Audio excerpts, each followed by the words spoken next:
বন্ধুর জন্মদিন কিংবা যে কারো জন্মদিনে কেক এখন একটি আভিজাত্য অংশ হয়ে উঠেছে। ছোট বড় সবাই কেক পছন্দ করে। কেক খেতে ভালো লাগে না এমন মানুষ খুঁজে পাওয়া সত্যিই কঠিন। বর্তমানে খুব কম মানুষই আছেন যাদের কেক পছন্দ না। ছোট বাচ্চা থেকে শুরু করে পূর্ণবয়স্ক বৃদ্ধ ব্যক্তি সবার কাছেই এই কেক বেশ সুস্বাদু একটি খাবার হিসেবে পরিচিত। শনিবার চট্টগ্রামের ডানবাজার খাবারি কনভেনশন হলে অনুষ্ঠিত হয়ে গেল ভিন্নধর্মী একটি আয়োজন কেক প্রতিযোগিতা ও গেট টুগেদার। মূলত নারী উদ্যোক্তা বৃষ্টি চৌধুরীর উদ্যোগে আয়োজিত এই অনুষ্ঠানে অংশগ্রহণ করেন 30 জন নারী উদ্যোক্তা। আমি বলবো নারীরা ঘরে বসে না থেকে যদি কিছু করে তাহলে এটার জন্য অনেক ভালো। ওদের অনেক মনের যে অনেক সময় আমাদের মন খারাপ থাকে, যদি ঘরে বসে যদি আমরা কিছু করে তাহলে এটা অন্যান্য উদ্যোক্তারও প্রয়োজন হবে। একেবারেই বলছি আপনারা কি কখনো নিরাশ হবেন না। খুবই মজা, আলহামদুলিল্লাহ। যারা পর্যন্ত খেয়েছেন তারা আমার কেক এমনও আছে 10 বার পর্যন্ত আমার কাছে এখনো পর্যন্ত অর্ডার দিচ্ছে। আমার পেজের নাম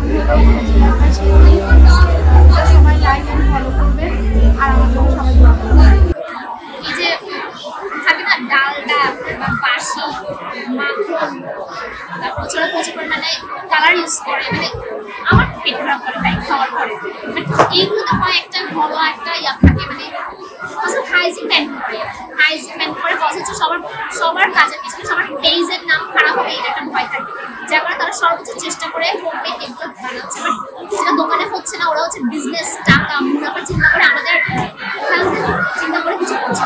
প্রতিযোগিতায় তারা তুলে ধরেন তাদের তৈরি vanilla, chocolate, black forest, butterscotch সহ নানা স্বাদের ও নকশার কেক। কেকগুলো আইসিংও ব্যবহার করা হয়, ফন্ডাউট, ব্যাটার ক্রিম ও এডিবল ইমেজ প্রিন্ট সহ বিভিন্ন আধুনিক উপকরণ।